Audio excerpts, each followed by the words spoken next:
All right, we're diving into one of the most famous stories ever told, the creation story from Genesis. But what if I told you there's a version you probably don't know? That there's a puzzle hiding in plain sight, right at the very beginning. I mean, come on, you know this line. It's maybe the most famous opening sentence in all of literature. It feels so simple, so powerful, so final. We hear it and we think, yep, got it. But that's not the whole story, not by a long shot. Because what if the very next sentence just throws a massive wrench into everything? What if it describes a scene of total chaos that seems to completely contradict the perfect creation we just heard about? Well, it does, and that contradiction creates a puzzle that people have been trying to solve for thousands of years. So it all comes down to the relationship between the first two verses of Genesis. Seriously, if you can figure out how those two sentences connect, you unlock the key to what the original author was trying to say. Okay, look at this side by side. Verse 1, done, a complete, perfect creation. But then, verse 2, immediately after, describes the earth as formless, empty, and dark. So, which is it? How can both of these things be true at the same time? How do you go from a perfect creation to total chaos in one sentence? The original Hebrew here is just incredible. It uses this phrase, tohu vavohu. It paints this picture of a wild, chaotic, unorganized, and totally empty reality. This isn't just a simple description, it's the problem statement. This is the raw, chaotic material that the rest of the chapter is going to fix. You can imagine this apparent contradiction has led to centuries of debate. And over time, three major theories have emerged to try and solve this puzzle. Each one completely changes how you read the rest of the story. So to solve this mystery, you have three main suspects: the gap theory, the dependent clause view, and the independent clause view.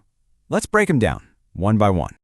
First up, you've got the gap theory. This idea is pretty wild. It suggests there's a huge, unstated time gap between verse 1 and verse 2.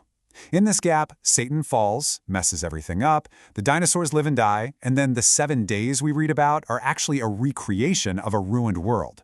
This theory used to be popular, but it's pretty much been abandoned by scholars. Why? Because there's absolutely zero mention of Satan or sin anywhere in Genesis 1. Okay, next is the dependent clause view.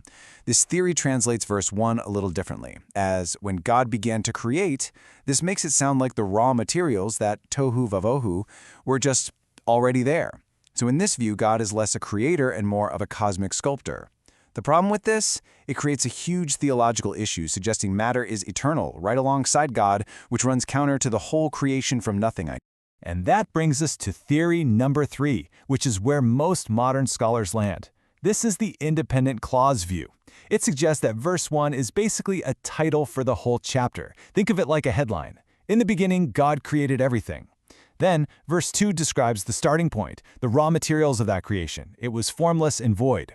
The real play-by-play action doesn't actually kick off until verse 3 with "Let there be light." Now here's the best part. The strongest evidence for this view is that the author does the exact same thing in the very next chapter. In Genesis 2, you get a summary title, then a description of the initial state, and then the action starts. It's a consistent writing style. The author basically left us a roadmap for how to read his work. Okay, so now that we have a better handle on the literary structure, we need to zoom out. To really get Genesis, you have to understand the world it was written in. This story wasn't created in a vacuum. It was an active participant in a much larger conversation happening all over the ancient world.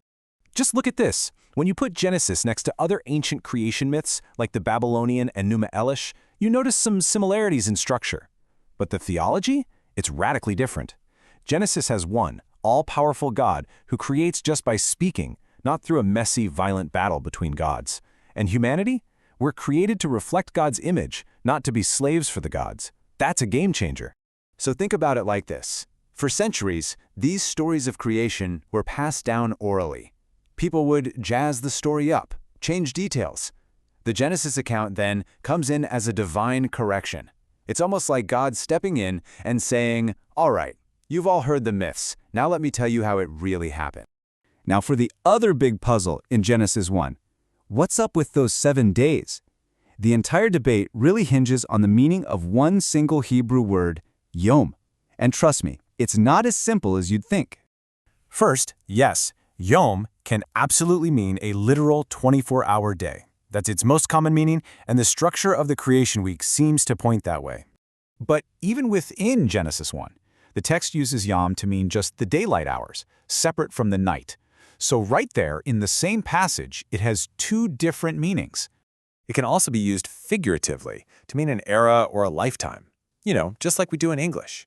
We say things like, back in my father's day. We don't mean a specific Tuesday. And finally, it can mean a vast, undefined age.